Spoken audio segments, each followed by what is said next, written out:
తెలుగు సంవత్సరాది ఉగాది నుంచి కొన్ని ప్రభుత్వ పథకాలకు కూడా ప్రారంభించాలని రేవంత్ ప్రభుత్వం చూస్తుంది. ముఖ్యంగా ఈ ఉగాది నుంచి రేషన్ కార్డుల ద్వారా సన్నబియ్యం ఇవ్వడానికి అన్ని ఏర్పాట్లు చేసింది.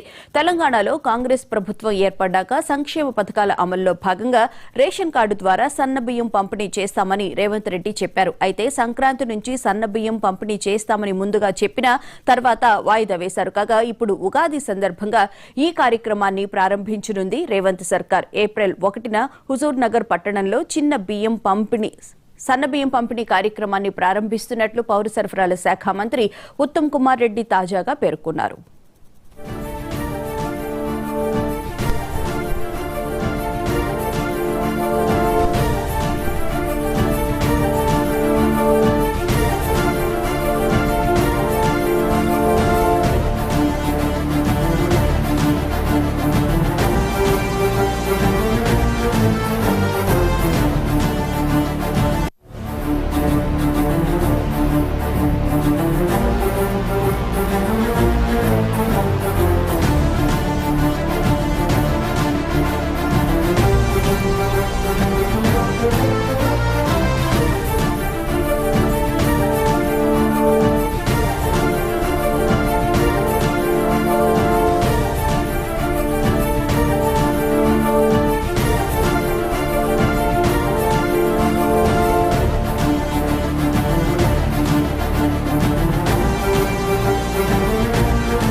తెలంగాణ వ్యాప్తంగా రేషన్ కార్డులు ఉన్నాయి. ఇందులో 2,82,77,859 మంది లబ్ధిదారులు ఉన్నారు.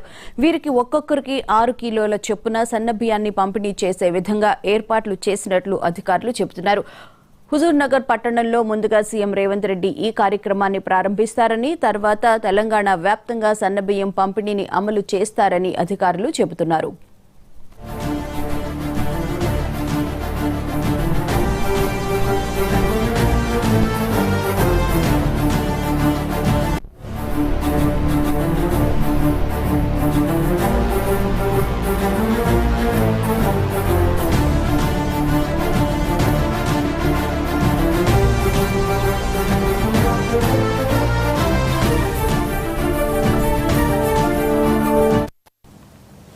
రేషన్ కార్డులో ఉన్న అక్రమాలను తొలగించడానికి సన్నబియ్యం పంపిణీ చేస్తున్నట్లు అధికార పార్టీ నేతలు చెబుతున్నారు. పేదల కోసం పంపిణీ చేయబోయే సన్నబియ్యం పక్కదారి పట్టకుండా ఉండడానికి పకడ్బందీ చర్యలు తీసుకున్నామని అంటున్నారు.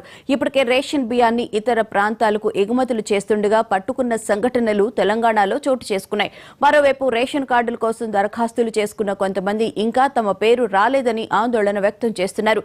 ఇప్పటి వరకు రేషన్ కార్డు అంటే కేవలం సంక్షేమ పథకాల కోసం మాత్రమే ఉపయోగపడుతుంది చాలా మంది అనుకున్నారు. కానీ ఇప్పుడు సన్నబియ్యం పంపిణీ చేస్తుండటంతో ఇకపై రేషన్ కార్డుకు డిమాండ్ మరింత పెరిగే అవకాశం ఉన్నట్లు తెలుస్తోంది.